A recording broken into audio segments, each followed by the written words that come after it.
Tonight on preseason news, starting quarterback announcements, injury news, holdout updates, and nothing about Brandon Ayuk. Plus, what does this mean for your fantasy football drafts? All this and more on the Fantasy First Down.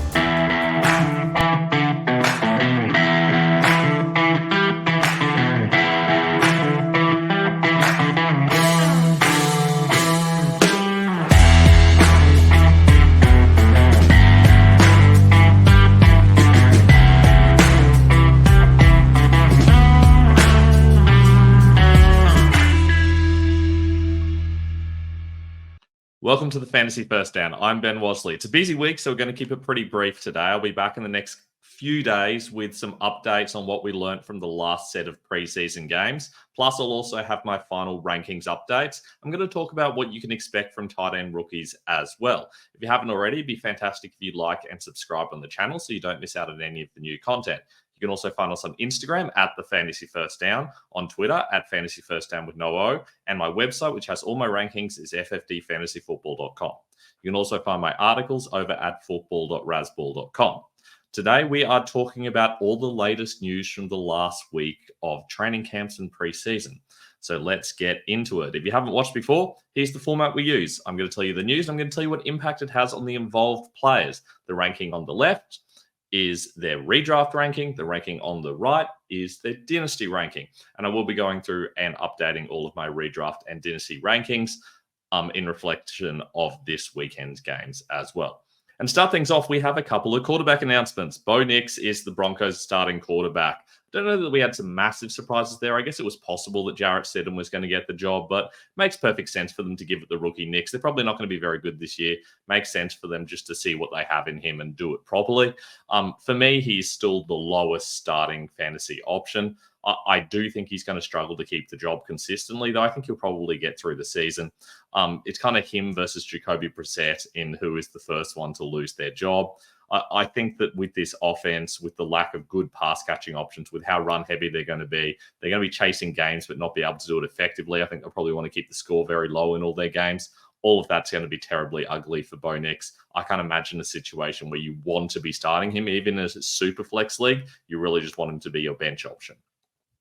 Gardner Minshew, meanwhile, gets the Raiders job. And I do think while he's starting, he's going to be productive, but I'd be very surprised if he's the starter all season. This feels like the kind of situation where Aiden O'Connell gets some opportunities at some point in time, because I can't imagine the Raiders are going to be very good this year. I think that they're going to be solid at times. We saw them look good down the track, but realistically, they just don't have the weapons to truly compete. And I think if they start to fall away, we might see them give O'Connell another chance. Regardless, I've still got Minshew ahead of Bo Nix, even though I think he might lose the job, because I do think that in the short term, he's going to be more productive for fantasy. Meanwhile, with running backs, and Jaylen Warren's hamstring injury is not a long-term concern. Now, the injury obviously is a concern, but the fact that they're talking about having him back soon is a positive thing. I moved him down quite a bit with the injury. Well, quite a bit, a few spots with the injury, but I've moved him up a little bit now that we've had this update on the news. Having said that, hamstring injuries are always really scary. I talked about it with Jahmyr Gibbs. Anytime you have a player going into the season with a hamstring injury, it just increases their chances of getting another one. Not massively. We're talking like 20-25% increase in general, but it is still pretty scary having a player with a soft tissue injury before they enter the season. So ease back on Jaylen Warren expectations a little bit. I was already pretty low on him because realistically, he's going to need a Najee Harris injury before he can be particularly productive. Otherwise, at best, you're hoping for low-end running back 2 numbers. Meanwhile, Clyde EdwardsHelaire is dealing with his own issues. He's still having issues from PTSD from an incident quite a while back. I'm not going to make any jokes about that or make light of this situation. It's obviously very serious, but it is going to affect his fantasy output, because if he's not there to play as a consistent backup, that means if Isaiah Pacheco goes down, you're not getting any value out of him. So he goes right down to the bottom of all of the handcuffs that I have. Not every team has a proper handcuff, of course. Some will have a committee, but I do think that EdwardsHelaire is probably the true handcuff for the Chiefs when he's playing. We just don't know what this means and how long it's going to affect him for. It's probably going to be temporary, but how unsure we are about his general situation and how unsure we are about this I don't want to say injury, but this condition is certainly a concern, and therefore he's not someone that I'm going out of my way to draft outside the deepest of leagues where I really want some extra handcuffs. Speaking of handcuffs, Chase Edmonds is expected to start the season on IR, and that's fantastic news for the rookie Bucky Irving, who's talented, quite a small player, but I think it makes sense for him to now be considered the clear handcuff to Richard White. I think that was probably going to happen anyway, but now we definitely know that he's ahead of Edmonds, and if he can continue to play solidly, he'll keep that role. That's always going to be the case with any backup. They do need to continue to look solid at training and the opportunities they're given, but assuming he can do that, I think the role's his. He doesn't need to earn it anymore, and therefore he's moved up my handcuffs rankings a little bit, and therefore up my running back rankings as well. Wide receiver-wise, Tyreek Hill will be ready for week 1 despite his thumb injury. He's been training with a brace on it as well. Just trying to let it settle down a little bit. But the fact that he's even out there training at all is good news for his situation for week 1. This isn't something that should cause major issues during the season. He's someone that you can safely take in the top 3 of your drafts. I have no concerns about him at all. And I know a lot of people are taking him ahead of CeeDee Lamb because of concerns about Lamb's holdout. Meanwhile, Jamar Chase returned to Bengals practice this week. That's not to say he was practicing, but he was at least there. In the previous part of the preseason, he'd be holding in, but he was away entirely last week. It's not particularly clear if it was an allowed absence or whether he just decided he was going to hold out for that week.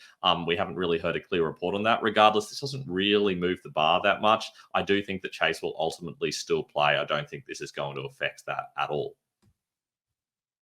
DeAndre Hopkins is expected to play in week 1, and this is big news. I was not expecting this at all. I thought he was going to miss a couple of weeks. This puts a little bit of a cooler on Calvin Ridley because I do think Hopkins is still better than Ridley. This certainly moves Hopkins up into a play that you can kind of functionally start as a wide receiver 3. I do think he's got some upside if Will Levis is going to be as aggressive as we know he can be. So I'm feeling positive about Hopkins, even though I still don't love this offense in general. The Eagles have acquired Jahan Dodson from the Commanders. This is a bit of a shock.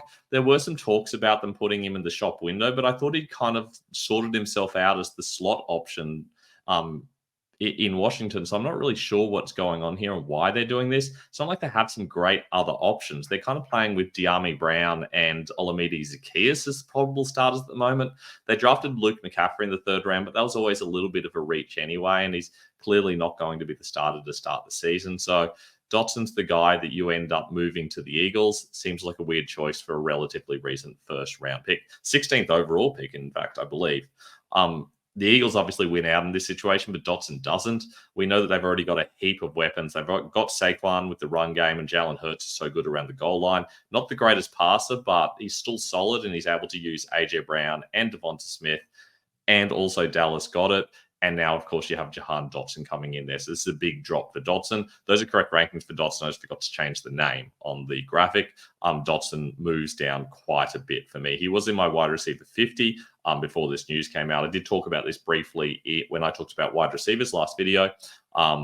This is where he's ended up. Speaking of another wide receiver dropping down, Rashid Shaheed has a foot injury. We believe it's not turf toe, but I'm not sure exactly what it is. There is a chance he'll be ready for week 1, but a chance is not ideal. We kind of want players that are definitely going to play to start off with, and it does look like that's a question mark. Having a player go into the season with an injury is not the ideal situation, so Shaheed moves down my rankings for me. Ricky Pearsall should return to practice this week, and if he does, it will be a pretty good sign for his availability. This is a bit more of a wait and see, but it's generally positive news. He moves up slightly, a spot or 2 for me, but realistically, unless we hear Brandon Ayuk's leaving, I don't really particularly want Ricky Pearsall in redraft. Curtis Samuel has turf toe, but he could play and work in week 1. Sean McDermott described it as murky. Again, not an ideal situation at all. He's already battling with Khalil Shakir for those kind of inside snaps. It does look like between them they're going to be playing kind of one role with Hollins on one side and, of course, Keon Coleman on the other side. We'll see how that looks in 12 personnel, but it's pretty ugly for Samuel and to an extent for Shakir as well. Don't really love the situation. He's consistently falling, and this just makes it even worse.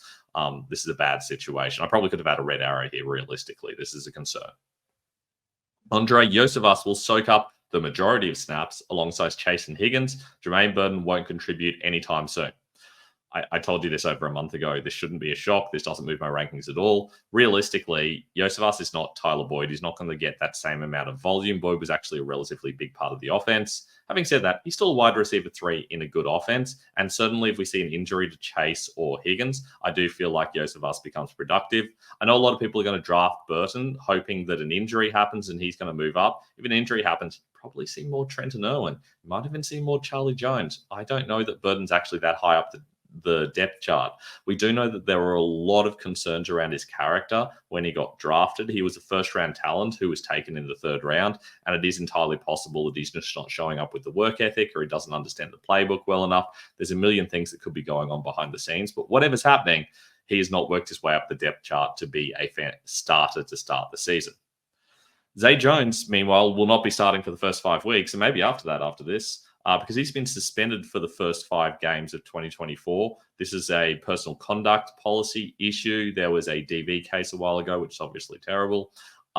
Zay Jones moves down my rankings considerably. Greg Dortch moves up, at least in redraft. Still don't particularly love Dortch. We know he has those boom games and he's useful in best ball, but realistically, this is Marvin Harrison Jr. This is Trey McBride. This is a little bit of Michael Wilson. These 2 guys aren't going to make a massive difference, especially not Jones, because he's not going to be there for the first month and a bit of the season. The Seahawks are optimistic that Noah Fant will play in week 1. Good. I mean, I didn't know there was a massive risk of this, but I guess this is positive news in general. He doesn't move up my rankings. It's just kind of positive news because realistically, at no point did I think that he wouldn't play in week 1. But this is at least good news. I do think Fant's a little bit of a sleeper among tight ends. I do feel like you can get him pretty cheap, and he's someone who has some upside because he now doesn't have Colby Parkinson and Will Dissly to get in the way, and we're going to see an improved offense compared to what we saw from, say, Shane Waldron last season, which was a little bit passive and used a massive committee for tight ends. Speaking of tight ends, this is a negative news for Galani Woods. Not only was he the tight end 4, arguably the tight end 5, he's expected to miss 4 months after undergoing turf toe surgery. He just cannot get healthy. Now, it's unclear to what extent his struggles were because of the injury and to what extent he was just being outplayed, but it does look like it's going to be Kyron Granson splitting with Mo Alley-Cox to start the season. Will Mallory and Andrew Ogletree will fight it out for the backup positions. I do not want Jelani Woods on any rosters. I just can't imagine a situation where I'd be wanting to go out of my way to have him. And in most dynasty leagues, I'm going to drop him anyway. In a redraft league, you should never have picked him up in the first place. And that's all we've got. If you are interested in getting some help in your drafts in the last week of the preseason, let me know. I can personalize rankings for you. That's right. I can take your league settings and calculate rankings that are especially for your league. That means they'll be specially suited for your settings and therefore give you a big heads up over everyone that's just using generic online rankings. Not only because you're getting my rankings, which are award-winning for being accurate, you're also getting rankings that are especially for your league, and that's a big advantage. So make sure you hit me up, benwasley23@gmail.com. That's all we've got for today. Really short one for today. I'll be back in the next day or two trying to get as much content out as we approach the season. As always, please make sure you like and subscribe on YouTube. You can check us out on Instagram at the Fantasy First Down, on Twitter at Fantasy First Down with no O. Website with all my rankings on it is ffdfantasyfootball.com, and you can check out my articles at football.rasball.com. If you've got any questions, of course, you can also leave them in the comments below. I look forward to seeing you in a couple of days' time for more fantasy football.